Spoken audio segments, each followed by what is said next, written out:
in my soul. These scars for my sin. I believe my shame is taken away. My pain is in His hand. I believe. I praise the banner. Oh, the struggle, the struggle to break. My Redeemer lives. My Redeemer lives. My Redeemer lives. My Redeemer lives.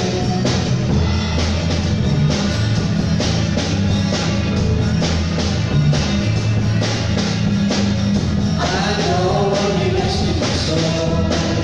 These floods don't sin. I believe. I believe. My shame is taken away. My pain is in His name. I believe. I believe. I raise the banner. Oh, the smile, the sky to break. My Redeemer lives. My Redeemer lives. My Redeemer lives.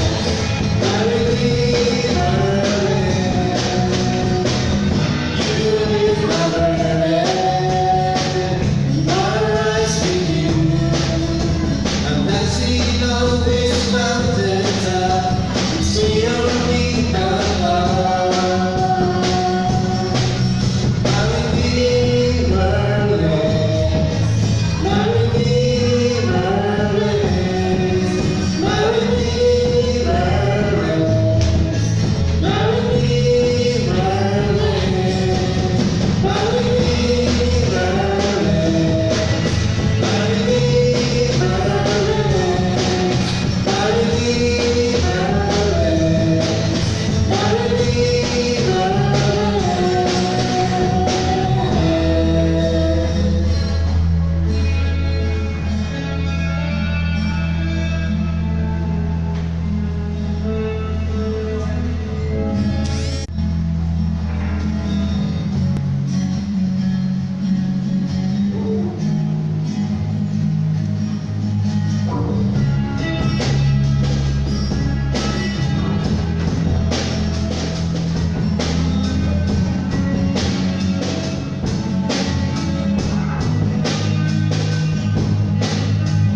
I see the King of Glory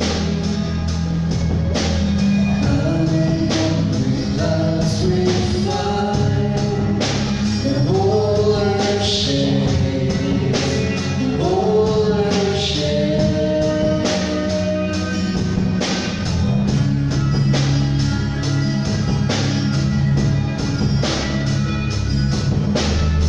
I see His love and mercy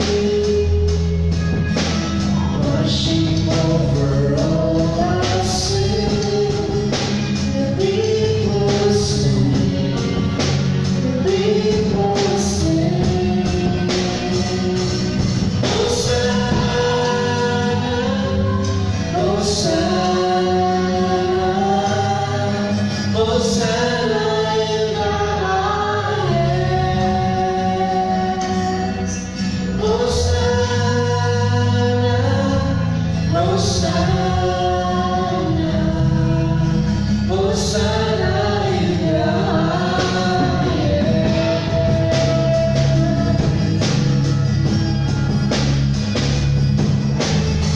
I see a generation rising up to take their place with selfless faith, selfless faith. I see a new revival stirring as we pray and sing.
second Sunday ng June at tayo'y lumagpas na po sa kalahati ng taon. And start na rin ang pasukan this past week ay nagpasukan na yung mga bata. And today, the whole world celebrates Father's Day. So sa lahat ng mga tatay ay Happy Father's Day sa inyo. Siguro ang gagawin po natin, tayo po muna ay tumalangin sa Diyos at ipanalangin natin ang ating bansa, ang mga tatay, at mamaya mga tatay din, mag-pray natin special yung ating po pagharap sa Kanya bilang Kanyang bayan ay dudulog po tayo sa Panginoon. Balik bago po tayo dumulog sa Panginoon, hayaan niyo po na basahin ko muna ang sinasabi dito sa mga awit. Sabi dito sa may verse 1 ng Psalm 100, "Make a joyful noise to the Lord, all the earth. Serve the Lord with gladness. Come into His presence with singing. Know that the Lord, He is God. It is He who made us, and we are His. We are His people, and the sheep of His pasture. Enter His gates with thanksgiving, and His courts with praise. Give thanks to Him, bless His name. For the Lord is good. His steadfast love endures forever, and His faithfulness to all generations." Ama naming makapangyarihan, kami po ay nagpapakumbaba at tumutulog sa inyong banal na presensya. Nagpapasalamat dahil sa inyong katapatan po sa aming mga buhay.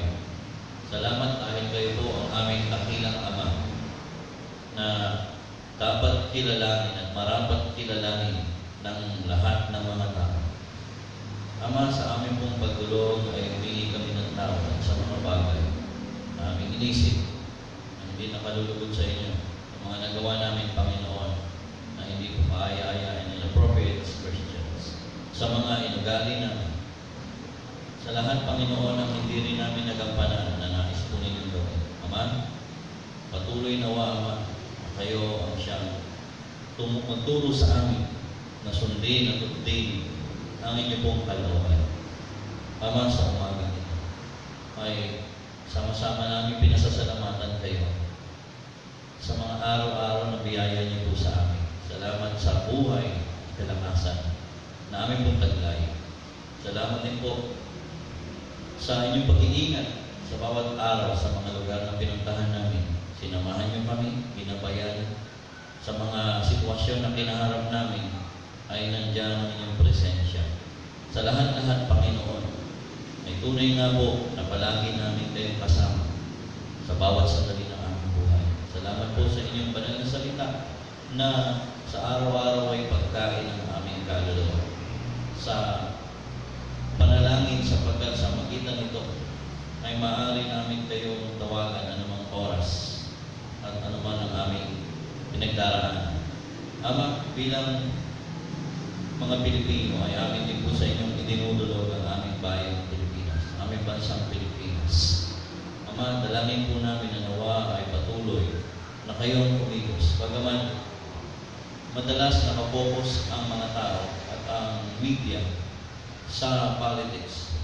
Subalit, ang hindi po napupuna ay yung mga tao na ginagawa ang kanilang makakaya, Panginoon, with the resources that we have blessed them in serving and helping our Filipino brothers and sisters.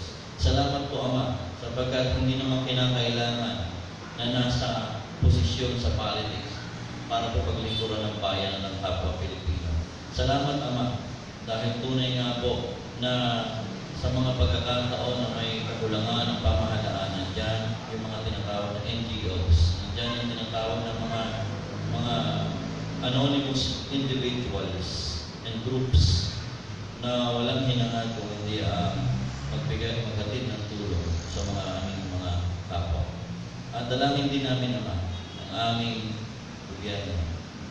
We believe that just like what you have said in your word, the powers that be well ordained by God.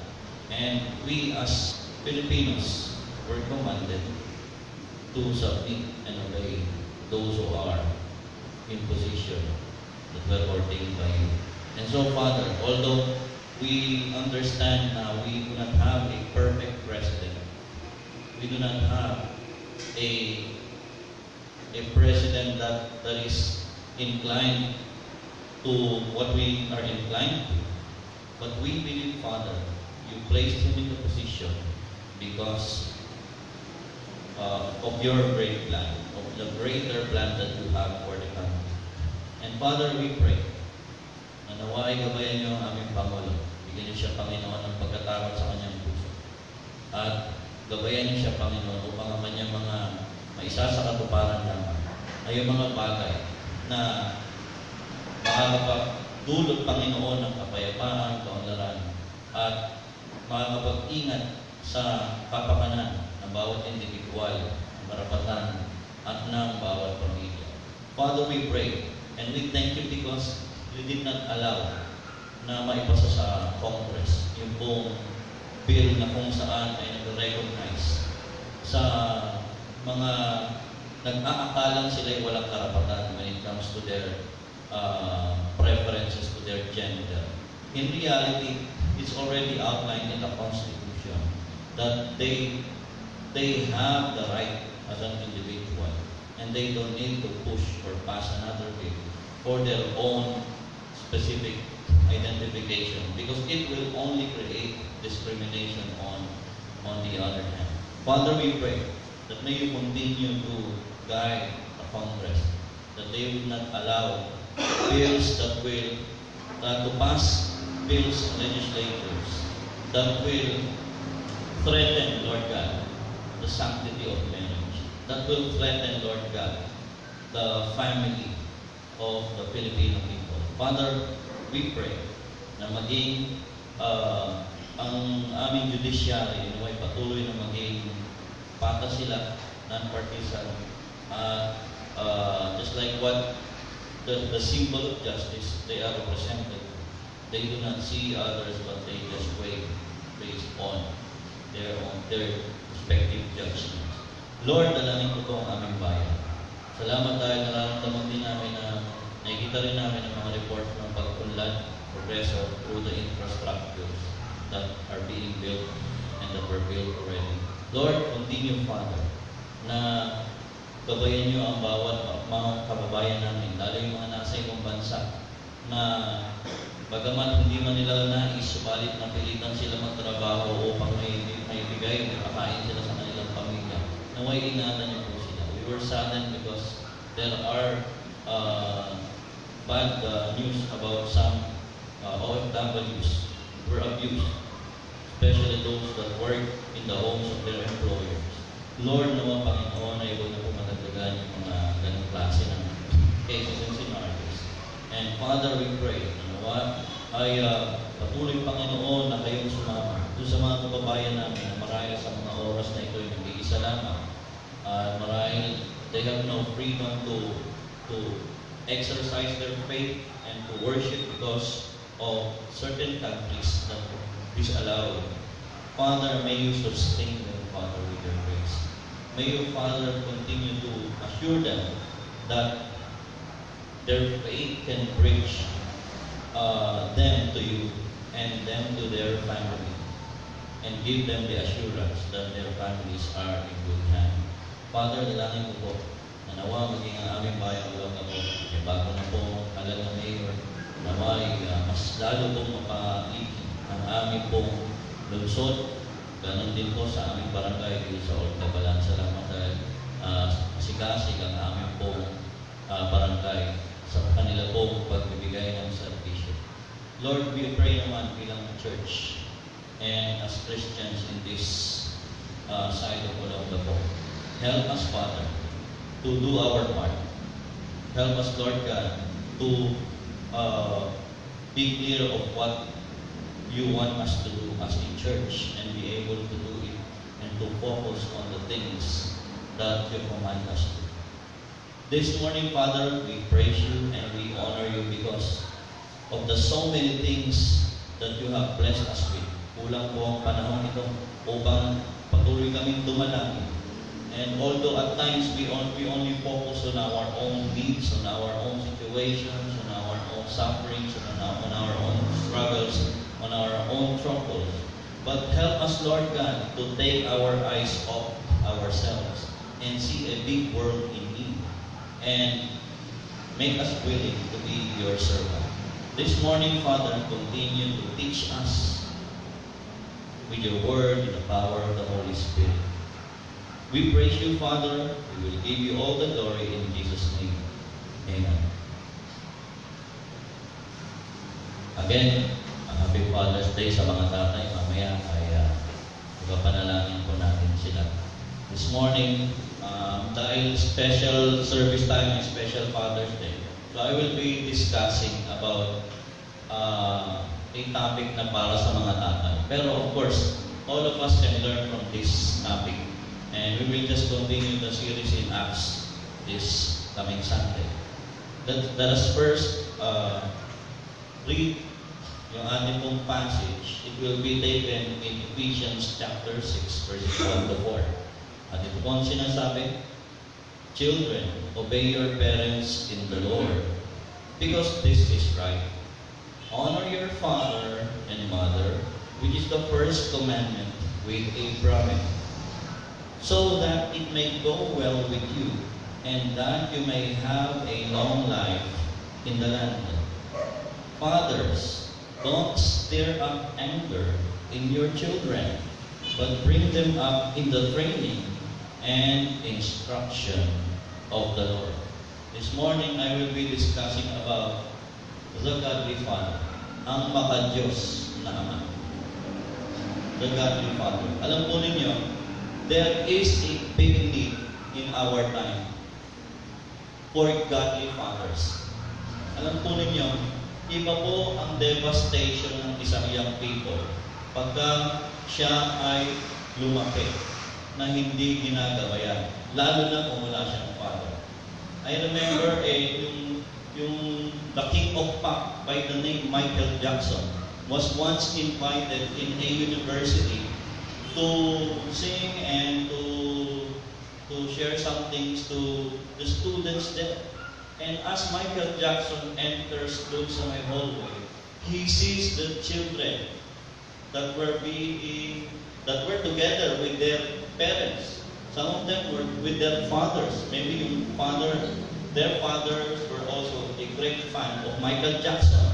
So as Michael Jackson sees the children along with their fathers, and when he was invited to the stage, and all the people stood up and applaud the king of pop, and as he sees every children stand with their father, he cried for many minutes. Ilang minutes din siyang umiyak. For so long he cried and he sobbed. And you know, this is what he said. Sabi niya gano'n, "Kaya po ako umiiyak. Pasensya niyo na kung hindi niyo expect na ganitong magiging reaction ko. Pero kasi nung makita ko yung mga bata na meron kanya-kanya mga tao, you just don't know kung gaano ako inggit, kung gaano ako naglolong sa isang ama, nang samahan man lang ako." Of course, his father was actually their manager, just tinatawag na Jackson 5, di ba? Alam niyo yung Jackson 5? Kata ni Brother Rick yun. Naging manager, pero what happened was, masyadong naging professional ang relationship nila at wala talaga silang bonding sa isa't isa bilang ama at anak. Iba po ang impact sa batang lumalaki pagka ang kanyang ama ay pinapabayaan siya, o lalo na pagka fatherless siya. Hindi mo madali. I remember I experienced that pain also when I was growing, because my father is an absentee father, because he has no choice but to work abroad kasi mahirap lang kami. So kailangan niya mag-work. And as he worked abroad, the need and the longing for a father suddenly came in. Alam niyo kung kailan mo naranasan yun? when I was in high school. Nung high school ako, doon ko naramdaman yun. Kasi bata, lumalaki, laro lang ako ng laro eh. Pero nung high school na ako, nung nakakaramdam na ako ng mga disappointments, ng discouragements, biglang hahanapin mo yung father mo. Yung pala yung pinakamahalagang moment sa isang young people. Sabi most fathers, ang alam lang nila pagka para bilang tatay mag-provide, no? Hindi mahalaga ang ating binibigay sa ating mga anak. Sabi nga gano'n ng isang nabasa ko, your children does not need your presence. They need your presence. Napakahalaga po, no? And they are willing to trade everything just to see you beside them. Iba po ang longing ng mga batang lumalaki. Kaya marami pong kabataan na napapayora dahil sa mga magulang din. Dahil po sa magulang. If you want to destroy a society, destroy the life of the fathers in every family. At sigurado, wasak ang society. Malaking impact po. Malaki po ang impact ng isang tatay sa mga anak. Well, of course, as child, yung mga Christian ako, tulad ako no. Nung naging Christian ako, ang naging prayer ko, Lord, I know maraming pagkukulang yung parents ko, yung father ko sa akin. Marami akong mga deprivations. Pag sinabing deprivation, ito yung kailangan ko pero hindi nila maibigay. Nadideprive ka sa mga kailangan. And instead na ako yung mag-mukmok, instead na ako ay mag-self-pity at parang maawa sa sarili. When I became a Christian, this is what I prayed. Sabi ko, Lord, maraming pagkukulang ang parents ko, ang tatay ko maraming pagkukulang sa akin. Pwede ba, Lord, yung mga bagay na kulang na hindi nila nararamdaman ko, na hinahanap ko, hindi nila may mapuno sa buhay ko. Pwede ba kayo na lang ang puno?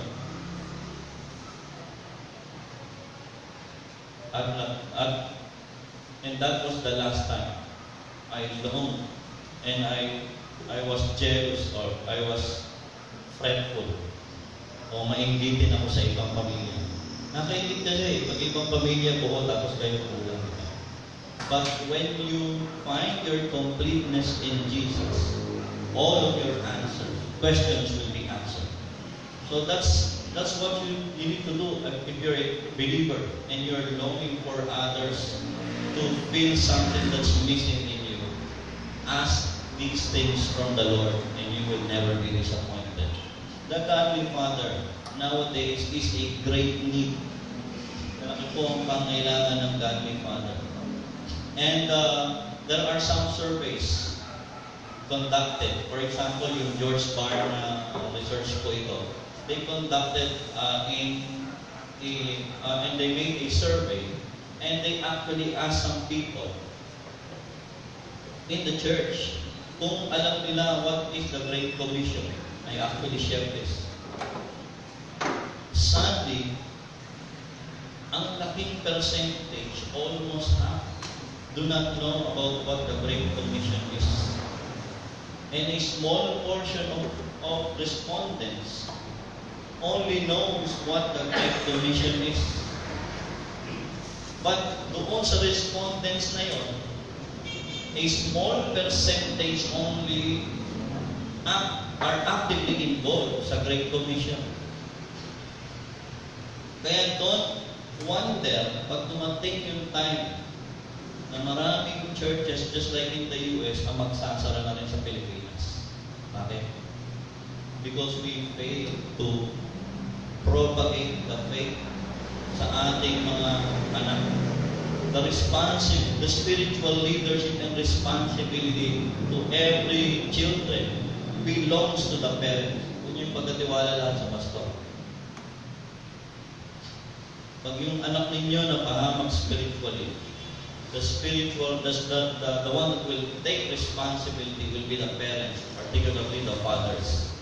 Because you have the spiritual responsibility to your children. And your spiritual responsibility to your children is your most important job on earth. aside from loving your wife if you are married. A godly father is a big need in our world nowadays.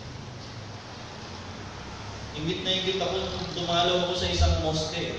Kasi pagpasok ko doon, pinakabag sa akin yung sapatos ko, fish. Kulang nun, pagkugasin ako ng paa bago ako pinatapak sa carpet nila. Tapos nag-usap kami tungkol, may tanong ako tungkol sa faith nila, pero I don't intend to debate them. Just ask them some question. After that, maya-maya tinawag niyo yung batang paslit na lalaki. Sabi, ito yung anak ko. Oh. Yung anak ko na to, alam mo ba, kabisado niyan 3 libro sa Quran. Arabic. Sabi ko, biglang nang liit ako sa kahihiyan. Alam niyo kung bakit? Of course, ako may mga kabisadong chapters in the Bible that time. Pero ito, bata, libro. Sino nagtuturo? Tatay. Very proactive sila sa faith nila. Because they believe the book, their book to be the holy book. That's what they believe. Tayo, naniniwala ba tayo sa Bible natin? Do you ever personally teach the Bible to your children? Do you personally teach your children to pray? O isisisi nyo sa church dahil walang Sunday school?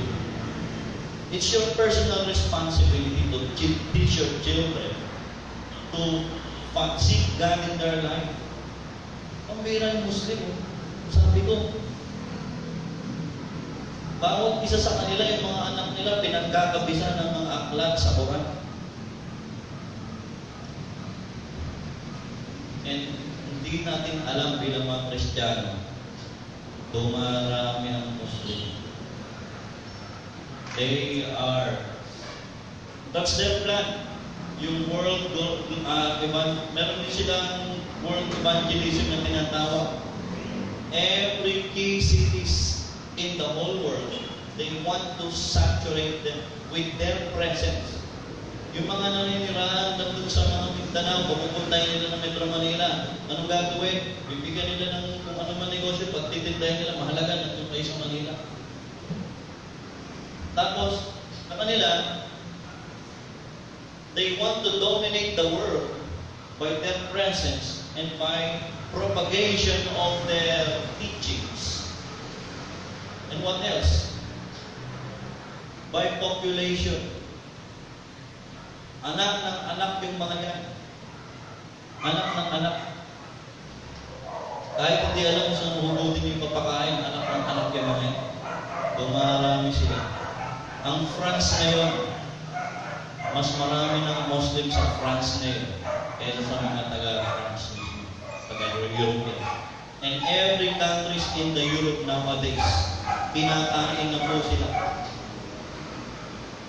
Sa Italy nga, mayroong pabuya ang mga pabuya yung Italian government kasi mas maraming mga ibang lahi kaysa sa Italian dun sa Italy. So, ang sabi ng gobyerno,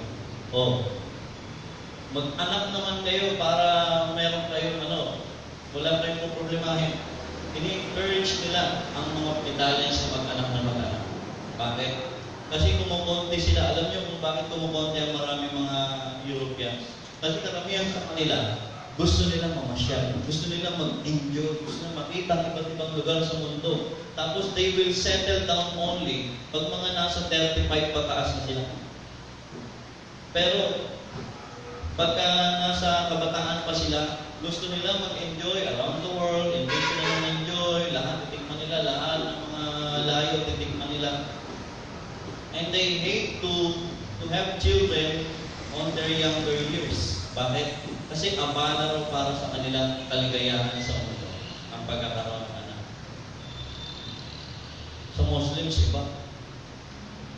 6 years old pa lang, pinakasal na nila yung anak nilang babae sa adult.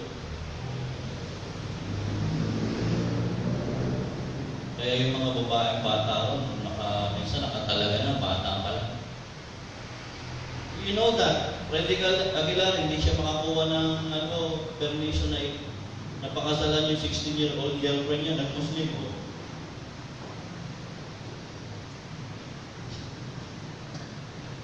Kaya nangyayari, tumatami sila. Ang mga Kristiyano kumakonti. Kasi nakafocus lang sa personal plan, mga dreams. Yeah.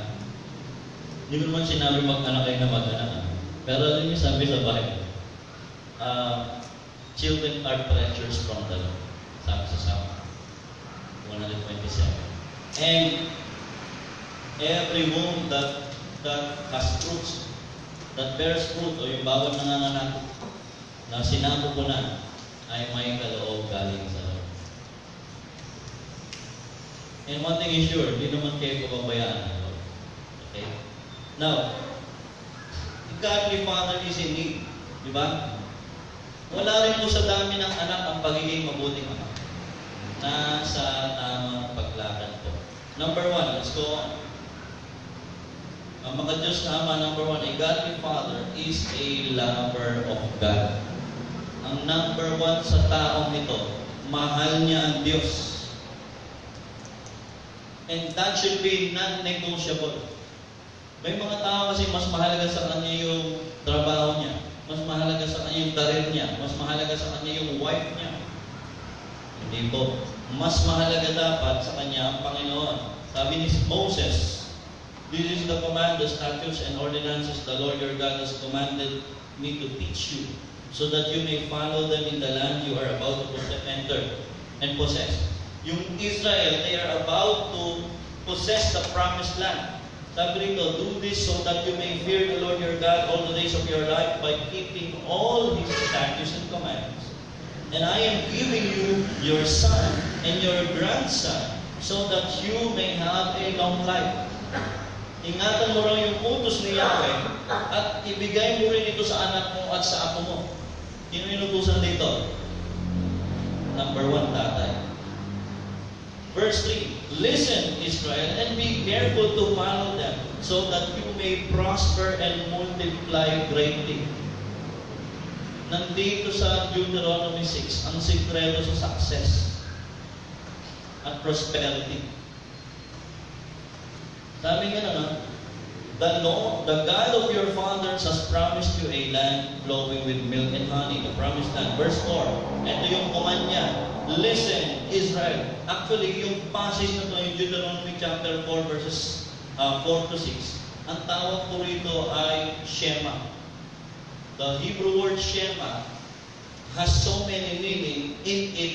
Iisang word pero sobrang dami ng meaning. Pero ang simple translation ng Shema ay listen, which is the first word in Deuteronomy chapter 6, verse 4. So yung word na listen, it means Shema. Ang sabi nito, Shema Israel. And ngayon, kung nababa ng Shema Israel, sabi nito, "Listen, Israel, the Lord our God, the Lord is one." Now, hindi ibig sabihin ito, hindi totoo ang Trinity. Because if you will check, yung word na one dito, the Lord our God, the Lord is one. Yung dalawa po ang Hebrew word for one. Yung isa na ginamit dito ay, ang isang word ay Yahweh. At ang isa naman ay Echad. Yung Yahweh, singular. Pero yung Echad, plural. So dito pala makikita ninyo na hindi ito one person because it talks about plurality of God. The Lord is one. And then, the Trinity is hinted here. Verse 5, sabi dito, anong command sa atin? "Love the Lord your God with all your heart, and with all your soul, and with all your strength." That's God's command to us. This is the greatest commandment that God ever commands to man. God wants you to love Him. Ang Diyos pa hindi ka ibig-ibig. Alam po ninyo, ang Diyos ang pinakakaibig-ibig sa lahat. Ang nakakalungkot, hindi natin nakikita kung gaano siya kaganda, gaano siya kaibig-ibig sa buhay natin. Why? Because we only see what we want to see. May mga ganun, di ba? Pag may kausap ka minsan, ang gusto niya lang marinig, yung gusto niyang marinig kahit sa dinami-dami ng sinabi mo, ang papakinggan niya lang yung gusto niya marinig. Di ba may mga ganun tao pagkausap mo? They only want to hear what they want to hear. Pero the whole facts, they don't want to hear that. They don't want to see that. They stop thinking critically. Because they only want to see what they want to see. They only want to hear what they want to hear. And so when you live every day with this kind of mindset, na nabubuhay ka lang kasi gusto mong mangyari yung gusto mong mangyari, you are not going to see God. You will only see things your way.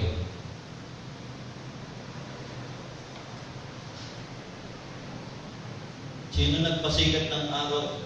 Nagpapasikat ng araw tuwing umaga sa buhay mo? Sino nagpapatubo ng mga halaman at bulaklak na dinataan-daan at di mo lang pinapansin? Sino nagpapahuli ng ibon sa mga puno at magagandang huli, subalit hindi mo napapansin? Alam mo nga, hindi mo napapansin ang mga ginawa ni God sa buhay mo araw-araw. Kasi nakapokus ka lang sa gusto mong gawin, gusto mong mangyari, gusto mong makita at gusto mong marinig. Most people live only for their own selves. Christian or not Christian, parang walang pinagkaiba niya. Kaya ang sabi ng Lord, listen, makinig. Meron lamang isang Diyos. This is a declaration that other people that call God are but nothing. There is only one God. And because we only have one God, one Creator, the command is, you are to love your God with all your heart and with all your soul. All your heart. Buong puso. Hindi po ito yung hating puso. There is a Bible character who was the third king of Israel by the name Solomon. Nahati ang puso niya, alam niyo kung bakit? Dahil sa babae. Ikaw ba naman magkaroon ng 300 na asawa at sa pitong taang tabi? Nahati ang puso niya. Siguro sa talino niya, kaya niyang i-manage yung buhay. Matalino siya eh. Yung puso niya. Hindi mo pwedeng hatiin. The mind can compartmentalize things, but your heart will only long for one. So nahati ang puso niya sa Lord. And what was the result? Nahati rin ang kingdom of Israel. Love the Lord your God with all your heart. Ano kaya ang makikita mo pag pumasok ka sa loob ng puso ng isang taong nagmamahal sa Lord? Siguro pagpasok mo, kung yung puso mo isang lugar, pagpasok kaya ng Lord sa puso mo, ano kaya makikita niya? Puro pera? Or puro ano? Puro virtual games? Ano kaya makikita ng Lord sa loob ng puso mo pag pumasok siya? Na panaging nandoon. At doon sa gitna ng puso mo, marahil merong seat, pinakasitan yung parang upuan. Ano kaya ang nakaupo doon sa trono? Will it be yourself? Will it be others who control your life? Will it be your aspirations in life? Alam ko, may mga kilala ko na dahil busy siya sa pag-aaral niya, wala ko siyang panahon sa Lord. Of course, nakakalungkot yung consequences ng ganung buhay. I have seen the consequences. Very sad result. You want the best things in life, but you don't want God. How can that be possible? You long for the best things in life, you dream for the best things in life, but you don't want God to have something to do with your life. That is very impossible. Love the Lord your God with all your heart. Kamusta ang puso mo? Pakitapik mo nga yung katabi mo. Kamusta puso mo, kapatid? Sinong naghahari sa puso mo? Si Lord ba? Ang salita niya ba? O puro sarili mo lang naghahari sa puso mo? Love the Lord your God with all your heart, with all your soul. Alam niyo yung soul? It is the seat of emotion. The seat of emotion is your soul. Gaano ka in love kay God? Alam niyo yung sabihin mahal si God, lahat ng Christian to sabihin. Pero yung in love ka kay Lord, iba yun. Pag in love ka kay Lord, makikita ng tao yun. All you want to do is to please the Lord. The things that you want to hear are the things that glorify the Lord. Diba? Kasi in love ka, example, believe na believe ka sa isang artist, sa isang singer, for example. Anong katibayan na ikaw ay fan ng isang sikat na singer? If you check the cellphones, nandun lahat, naka-save yung mga MP3 ng songs. And if you check the video, may mga MTV siguro naka-download sa cellphone. If you check his room, may mga poster ng niyang artista. If you check what he's wearing, sinusuot niya siguro yung mga signature clothes ng kanyang iniidolo. If you listen to him, he would always sing yung mga sikat na song ng kanyang iniidolo. Great fan. Ang problema, kahit na mga Christians, parang hindi naman great fan ni Jesus.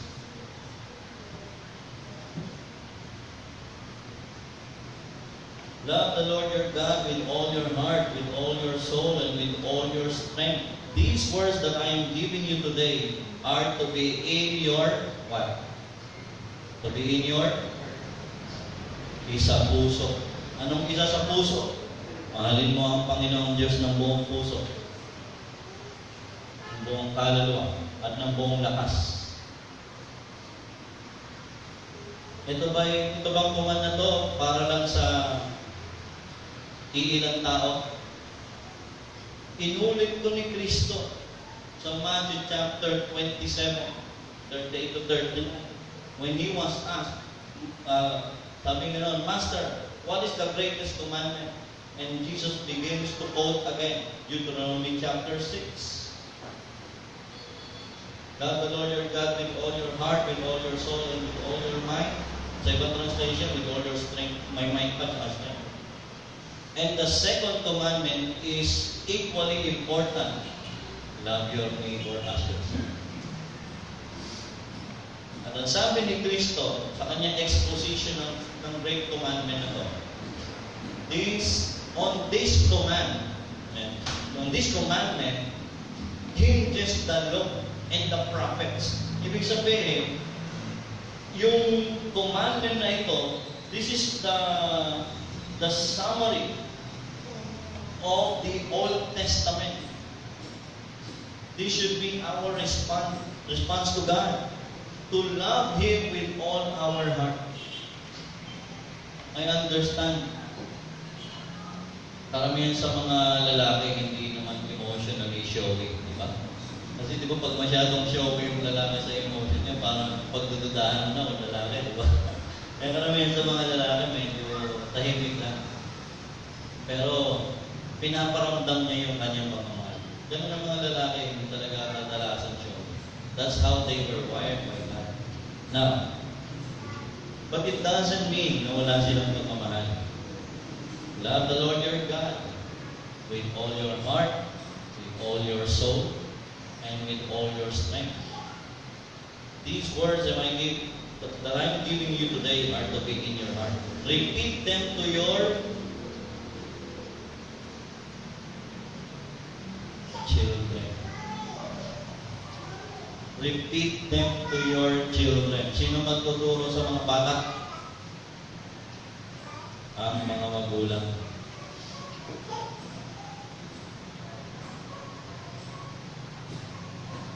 Yung pagsunod kay Lord, following the Lord, becoming a follower of Christ,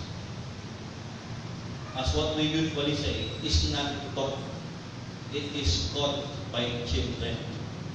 Ito nga, a good character is not taught by your children. Because the best way to be a good parent is to model. Okay? You have to model what it means to love the Lord. Malalaman ng bata yan kung mahal mo ang Diyos talaga sa buhay mo. Nakikita ng mga bata yan, hindi mo sila pwedeng bulahin. Kung dati nakubola mo sila na may lalabas nito rin sa sugat mo, mga ganon, may bumong sa dilim. Habang lumalaki yan, natututo yan, nakikita niya kung ano talaga ang reality. Nagiging matalino yan. At alam din ng mga anak kung ang kanilang mga magulang ay talagang mahal ang Diyos o hindi. And your love to the Lord will greatly influence your children's life. Sabi yung commandment to love the Lord, ano bang kailangan gawin ng parents? You are to repeat to your children.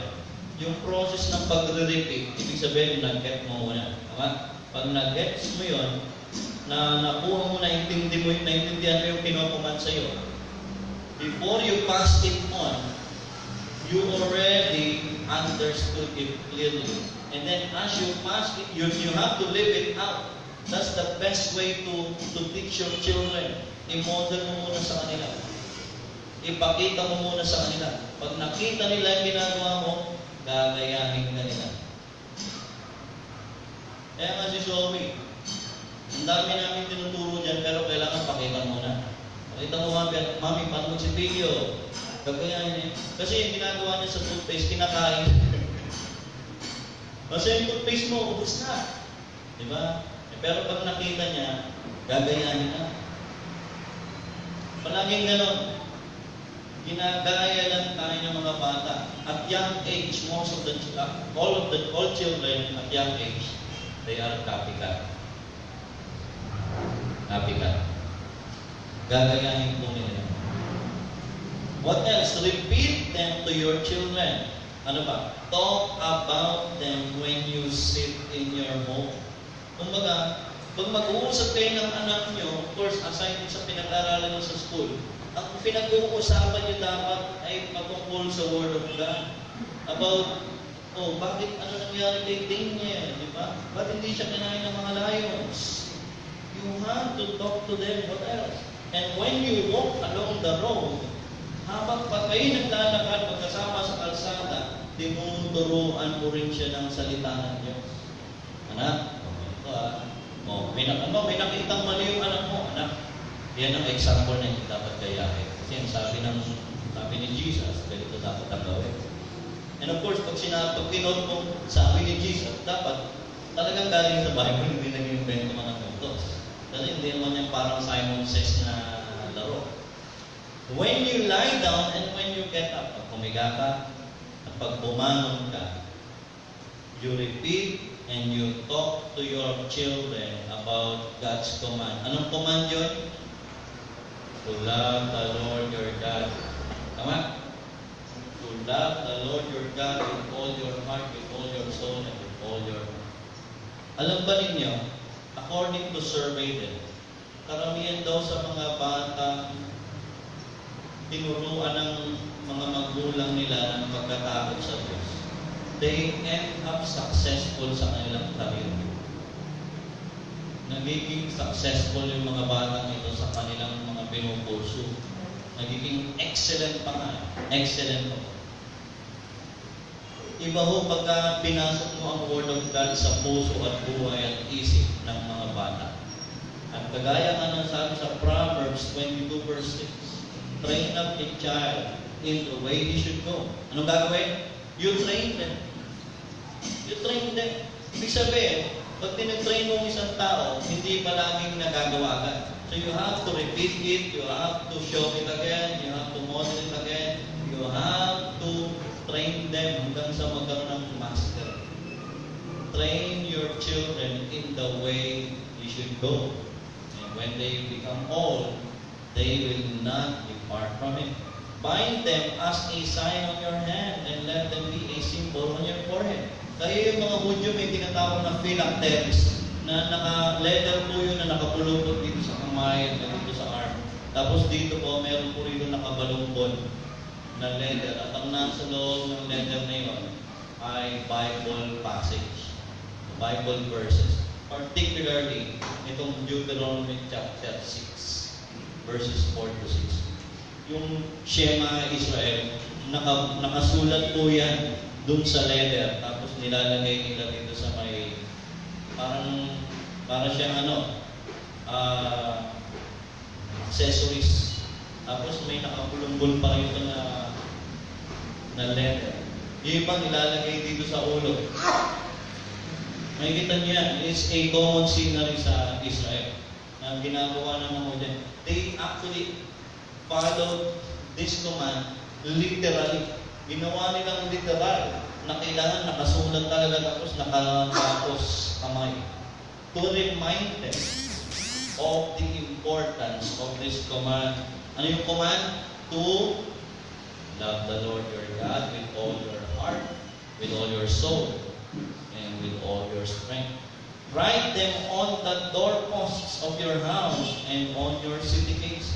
Kailangan nakasulat. Sa mga bahay ninyo, dapat may mga verses na naka-display.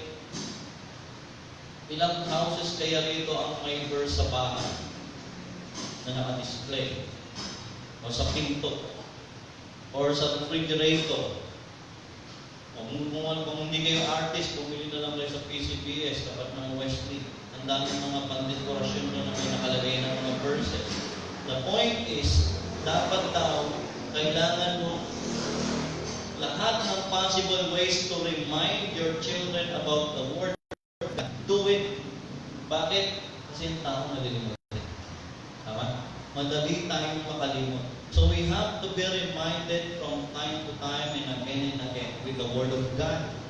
And how do we do that? Isipin nyo, kahit si God, alam niya makakalimutin ang Israel. Kaya sabi ni God, itali mo sa kamay mo, ilagay mo sa forehead mo, isulat mo sa mga pintuan, sa mga halls, sa mga tarangkahan, para hindi makalimutan at palaging mapapalahanan tayo. Bakit? We easily forget God and His Word. So we have to be reminded always. How are we going to be reminded of God's Word? Aside sa mga visual reminders, tayo mismo ang magmo-model ng Word of God. Pagka kayong mag-asawa may hindi pagkakaunawaan, you just don't know your children observes. They observe you. How you handle troubles, how you handle problems. Alam nila yan. Sino ka pagka nasa church at sino ka pag nasa bahay, alam na alam ng mga anak yan. Kaya alam nila yan. Hindi mo pwedeng itago. The problem pagka iba ang buhay mo sa church at iba ang buhay mo pag nasa bahay ka, you know what they conclude in their mind? Hipokrito yung magulang nila. Kasi iba siya sa church, iba rin siya pagka nasa bahay. They will see the difference. If you are two-faced Christian, they will know that. You cannot hide that from your children. A godly father loves the Lord. And he also loves the Word. Imposibleng paghiwalayin po yun. Imposible po na sasabihin mong mahal mo si God pero hindi mo mahal ang kanyang salita. Imposible po yun. Anong katibayan na mahal mo si God? Mahal mo ang kanyang salita. Araw at gabi ang pinagbubulay-bulay ng tiniisip mo at ginagawa mong basis sa lahat ng aspeto ng buhay mo, sa decision making, because the Bible is applicable in everything. Kahit sa bahay. Don't think na ang Bible applicable lang yan pagka nasa church. Sa lahat ng aspect, sa bahay man, paano palakihin ang mga anak, the Bible is the best guide. Sa Word, the Bible is also a guide, best guide. For example, Meron sa amin nagpa-counsel kasi sabi niya gano'n, yung boss niya very unreasonable, parang napakahirap sundin ng boss niya. Sabi ko sa kanya, huwag kang mag-join sa mga union kasi hindi yan tinuturo ng Biblia. Anong gagawin ko po? Yung boss namin talagang unfair sa aming mga empleyado. As a believer and follower of Christ and His Word. Tignan niyo yung sabi rito sa may Ephesians chapter 5.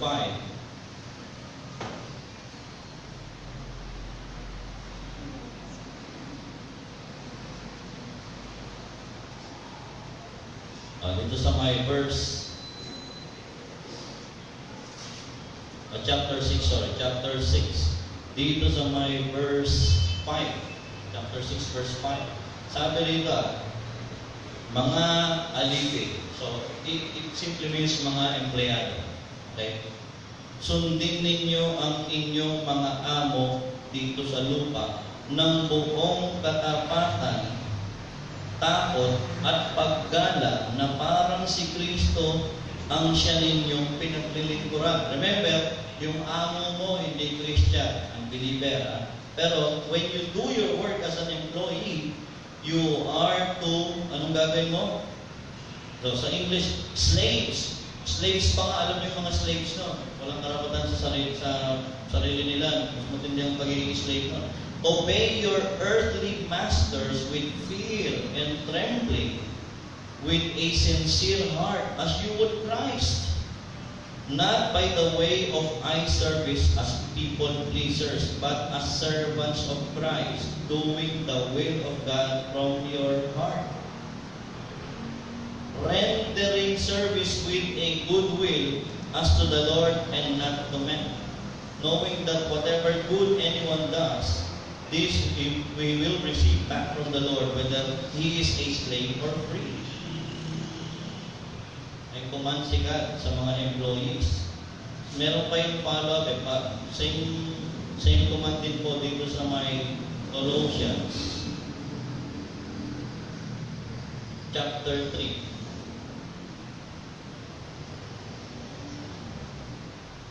Verse 22. Ito yung counterpart niya, Ephesians, Colossians, yung counterpart sa Colossians. Slaves, obey in everything those who are your earthly masters, not by way of eye service or as people pleasers, but with sincerity of heart, fearing the Lord. Whatever you do, work heartily as if you're doing it for the Lord and not for men, knowing that from the Lord you will receive the inheritance as your reward.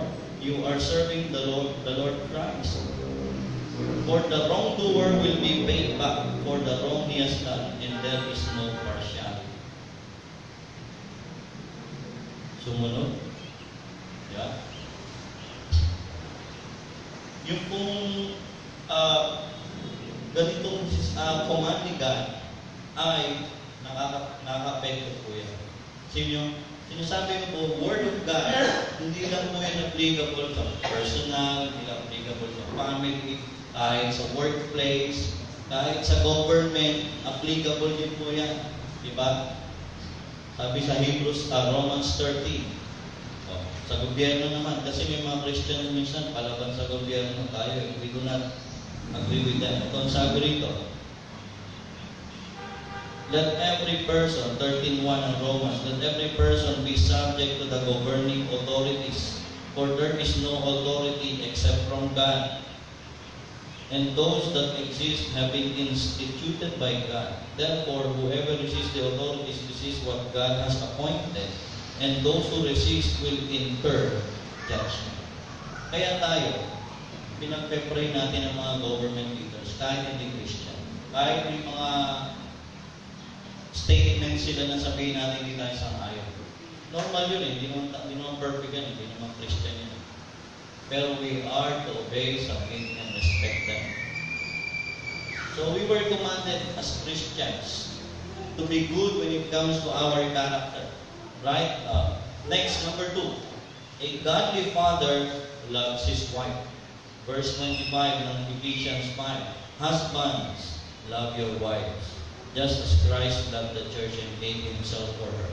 Yung love dito, ito po yung dinala ng agape love. Yung agape love, sacrificial love. Ibig sabihin, minsan may mga tatay mo, mas mahal ang anak kaysa sa asawa. Hindi mo pwede yun. Kasi hindi ka naman kinasal sa anak mo eh. Tama? Kinasal ka sa asawa mo. Dapat mas mahal mo ang asawa mo. Second lang ang anak. Okay? Kasi may mga mag-asawa, bahala ka sa buhay mo, walang pakal siya, umalaga sa akin yung anak ko. O mali yun. Dapat, mahal mo pareho, pero mas higit yung pagmamahal mo sa asawa mo kaysa sa anak mo. Husbands, love your wives. So yung mga father, bilang husbands, you were commanded not only to love God, you were also commanded to love your spouse. Love your wives just as Christ loved the church and gave Himself for her. Alam nyo, yung babae, lalaki, magkakaiba sila ng need. Ang need ng babae is to be loved. Kaya we were commanded by Christ, tayo mga lalaki, to love them, ang mga babae. Ngayon, ang need ng lalaki is to be respected because they are the ones in charge. They are person of authority. They are in charge of the family. So therefore, ang mga wives naman, ang mga misis, they are to respect, obey, and submit to their husbands. Yung submission sa husband, medyo mahirap sa ibang babae. Pero, if you want to be an obedient child of God, you have to submit to your husband. Paano pastor pag yung husband ko, hindi naman good role model? You are to respect pa rin. You are to obey pa rin. And you are to submit pa rin to your husband. The only time you will not submit and obey to your husband is kung ang pinapagawa sa iyo will cause you to commit crime, will cause you to commit immorality, will cause you to disobey the word of God. That's the only time you will not obey. Other than that, submit, respect, obey. Yan ang command ni God sa mga kababaihan, lalo na sa mga babaeng asawa. In fact, in the Bible nga, si Paul may instruction sa mga babae. Tingnan niyo sa 1 Corinthians 14.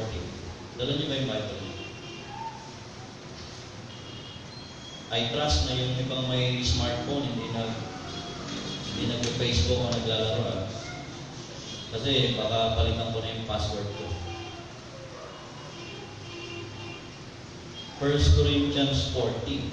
Kahit si Paul may instruction sa kababaihan para magkaroon ng order sa church. Ito ang sinasabi niya.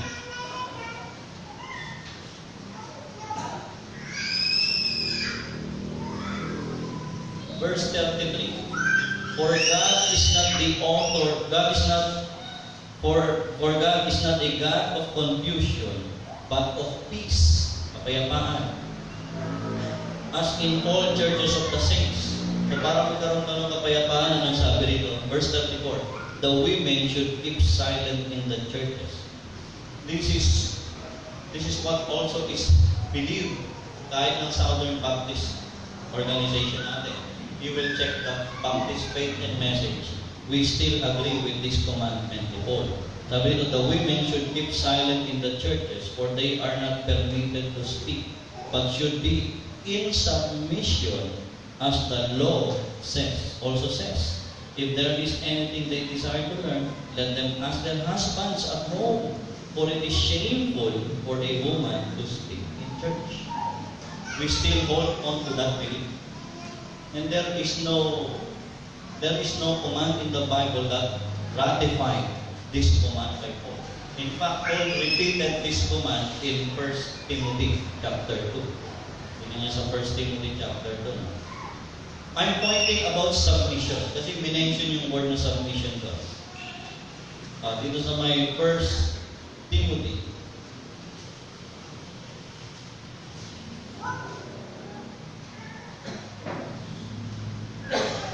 chapter 2. Inulit na naman po ni Pablo yung kanyang commandment. Chapter 2 dito sa may verse 9. Ang mga babae naman ay dapat maging mahinhin. Mahinhin ba mga babae dito? Wala mahinhin. Maayos at kagalang-galang sa pananamit at ayos ng buhok. Hindi sila dapat maging magarbo sa pananamit at maluhog sa mga mamahaling alahas na ginto o perlas. Sa halip, ang maging palamuti nila ay ang mabubuting gawa, gaya ng nararapat sa mga babae hindi tinuturing ng mga Diyos. Ang mga babae ay dapat matuto ng tahimik at nagpapasakop. Again, in submission. Hindi ko pinapayagan ng mga babae na magturo o mamuno sa mga lalaki, kundi dapat silang manahimik.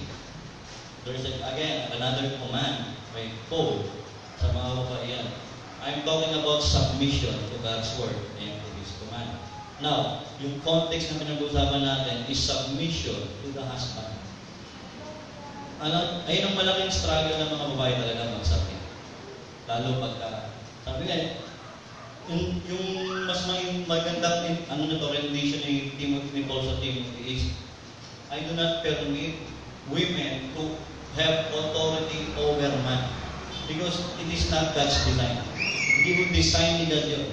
Kaya nga ang leader ng bawat tahanan ay tatay, ama.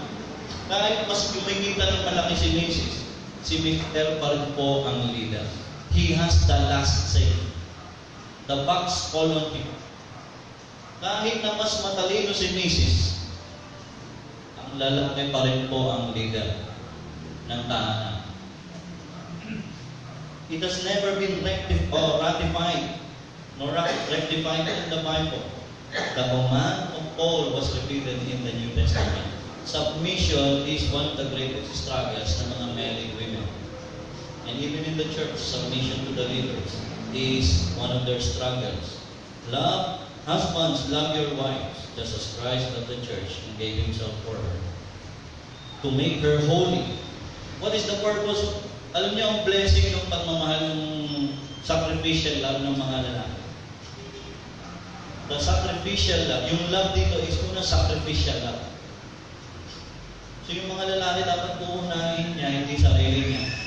So kung dati marami siyang barkada, hindi niya na priority yung barkada niya. Priority niya na yung kanyang asawa at yung kanyang pamilya. Ganun dapat ng lalaki. Kung may hobby siya, dapat leisure lang yun. Pero hindi dapat yun ang maintain sa buhay niya. Husband, love your wife as Christ loved the church and gave Himself for her, to make her holy. The love of the husband is not only sacrificial love, but it is sanctifying love. Sabi ito, your love for her must make her holy, cleansing her with the washing of water by the word. You cleanse your relationship and your wife spiritual walk by God's word. Bakit? Ang model natin si Kristo. Sabi nito, Christ did this to present the church to Himself in splendor. So number 3, pwede natin makita rito yung love ni husband sa asawa niya. Hindi lang sacrificial lang. Hindi lang sanctifying lang. Kung hindi,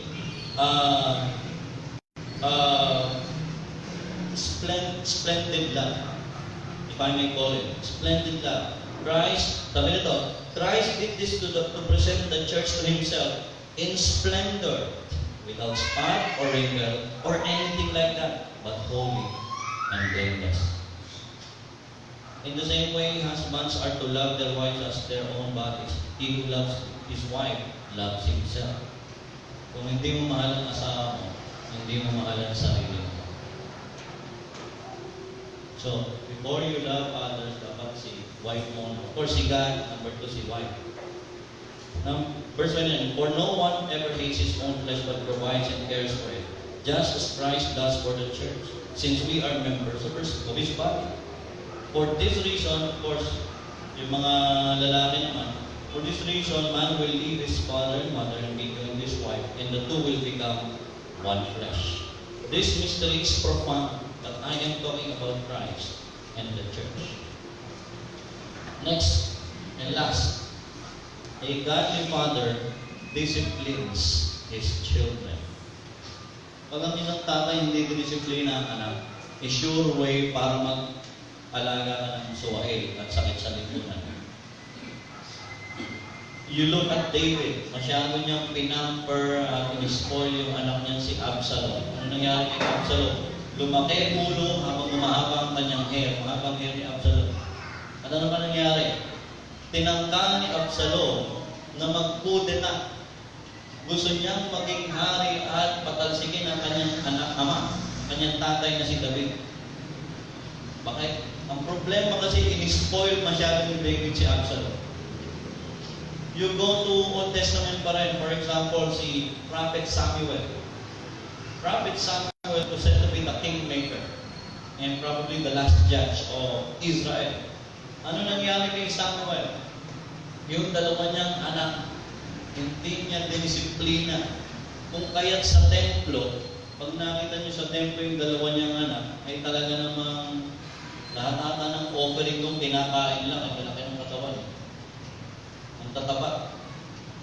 At hindi lang yun, pinababae pa yung ilang mga babae sa paligid. Samantalang si Eli, si Eli rather, at si Eli, masyado siyang naging irresponsible father. Hindi niya dinisiplina yung kanyang mga anak. So what happened was, they end up in a very sad end. Ang lungkot mo na nangyari sa buhay nila. Pagkakala hindi tinuruan ng anak, hindi disiplina, mahirap na pong disiplina habang bata dapat turuan na po ng salita. Fathers, don't stir up anger in your children, but bring them up. Yung mga tatay naman, huwag daw ipoprovoke sa galit, but bring them up in the training and instruction of the Lord. There are three ways to model, to be a model to your children, parents. Una, to make them feel they are loved, you are to affirm them. Ano yung ibig sabihin ng affirm? Affirmation, yung ina-affirm mo, ina-appreciate mo yung nagawa niya kahit little effort. Ini-encourage mo siya, nire-recognize mo yung ginawa niya sa mga simpleng inibutos mo. Affirmation. So, sa halimbawa, nagpursige siya mag-aral, pero hindi nga siya nakatuloy natin hindi siya naging top notcher sa school, pero ginawa niya naman yung best niya. Dapat i-affirm. Because pag hindi mo in-affirm yung ginawa ng anak mo, they will be easily discouraged. What else? How do you model and show love to your children as parents? Not only you affirm them, you are to communicate to them. You have to always find time to talk to them one-on-one and to ask them how things are going. Mga tatay, kumusta yung anak niyo? Kumusta na? Kailan kayo the last time nagkaroon ng one-on-one talk? At talagang bonding. Lack of communication. Nagkakaroon ng problema sa relationship. And then yung time. Yung time natin sa ating mga anak. Mahalaga po ang time natin sa ating mga anak. For consider him who endured such hostility, Jesus, from sinners against himself, so that you won't grow weary and give up. Sabi sa Hebrews, tingnan sabi sa Hebrews, fathers need to discipline their children. Verse 4, in struggling against sin, you have not yet resisted to the point of shedding your blood, and you have forgotten the exhortation that addresses you as sons. Anong sabi ng Father? Verse 6. Sabi nila sa verse 5, my son, do not take the Lord's discipline lightly, or lose heart when you are reproved by Him. Nung last convention, meron isang speaker na ang ganda ng mga sinabi niya. Hindi ko nakalimutan yung sinabi niyang statement na ito. Sabi niya gano'n, the love language of God is discipline. Sabi ko, ha? Sabi niya, the love language of God is discipline. Hindi ko naintindihan kagad. Paano? Discipline, di ba? Ayaw natin, dinidisiplina tayo. Pero sabi niya, the love language language of God is discipline. And then he goes on to expound this passage. At itong sinasabi niya, because mahal ka ng Diyos, He will discipline you. If you do not belong to Him, God will not discipline you. Tama? Kaya sabi rito ng Diyos, my son, do not take the Lord's discipline lightly or lose heart when you are reproved. Pagka ikaw ay pinapalo ng Lord, huwag sasamahan ng loob kay Lord pagka pinapalo ka. Lalo kung dapat mong paluin dahil lumalayo ka na masyado sa Kanya. Verse 6, for the Lord disciplines the one He loves. Sa tingin niyo, mahal kayo ng Diyos? Do you think God loves you? Amen? Do you think God loves you? Then He will discipline you. For the Lord disciplines the one He loves and punishes every son He receives. Kaya pagka ikaw pinapalo ng Lord, ang hirap no? Anyway, tignan sabi dito sa verse 7, endure suffering as discipline. God is dealing with you as children. For what son is there that a father does not discipline? Kung hindi ka i-discipline ni God, hindi ka papaluin ni God, then you do not belong to Him. Pero pag ikaw ay namuhay sa kasalanan and then the Lord disciplines you, it is a sign that you are a child of God. Tama? Kaya ako, I remember, nagpasaway din ako bilang Christian. There was a time in my life, nagpasaway po ako. And it took almost a year for me to recover. Somebody, one of my mentors, counseled me. Kinounsel ako, we meet regularly hanggang sa makabangon ako. Pero masakit ang palo na. Wala namang palong masakit. Tama? Pero yung palo ni Lord, kahit masakit yan, gagaling ka dyan. Bakit? Kasi nasanay tayo sa maling gawin, nasanay tayo sa mga bagay na akala natin tama. And God wants to teach and train us to godliness. And we cannot be trained to godliness without God disciplining us. So, do you believe God loves you? Then be ready to be disciplined for God. If you are living a life that is not pleasing to Him. Verse 8, but if you are without discipline, which all receive, then you are illegitimate children and not sons. Kung hindi ka dinidisiplina, hindi ka niya. For example, diba? Si Zoe, pag lumaki na yan, tapos ang away ng bata, o kaya inaway siya ng ibang bata. Diba, mali yung ibang bata. Dahil mali yung ibang bata, hindi ko pwedeng paluin yun, hindi ko pwedeng disiplinahin. Kasi hindi ko anak, tama? Pero kung si Zoe yung pala, ang pwedeng magdisiplina sa anak, yung magulang. Tama? Hindi siya pwedeng paluin. Sipin mo, nakita mo yung anak mo, pinapalo ng ibang tatay. Yan? Hindi pwede. Yung anak ang pwedeng magdisiplina sa anak, yung magulang. So if you do not, kung hindi mo anak ang isang batang pasaway, you have no right to discipline. Verse 9. Furthermore, we had human fathers discipline us, and we respected them. Shouldn't we submit even more to the Father of spirits and live? See, the love language of God to us is discipline. Pagka tayo nalalayo, doon lalo papadamanigan yung kanyang pagmamahal. Oo, masasaktan tayo, papaluin tayo, i-remind tayo ni God. Pero we will come out better.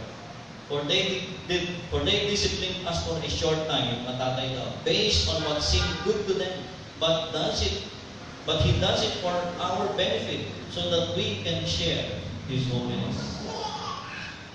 Discipline is important and is needed for you to share in God's holiness. No discipline seems enjoyable at the time, hindi masarap yung palo ni God, but painful. Later on, however, it yields the peaceful fruit of righteousness to those who have been trained by it. Therefore, strengthen your tired hands and weakened knees, and make straight paths for your feet, so that what is lame may not be dislocated, but healed instead. Anong sabi ni John Milabel sa kanyang third letter? Bilang tatay, I have no greater joy than this. Of course, he was referring to the church as the father, spiritual father itong mga ng church. Sabi niya, I have no greater joy than this, to hear that my children are walking in truth. Isa sa mga general officials yung letter sa church. No one in this world can love a girl more than her father. Pag hindi naramdaman ng batang babae yung pagmamahal ng tatay, hahanapin niya sa iba yan.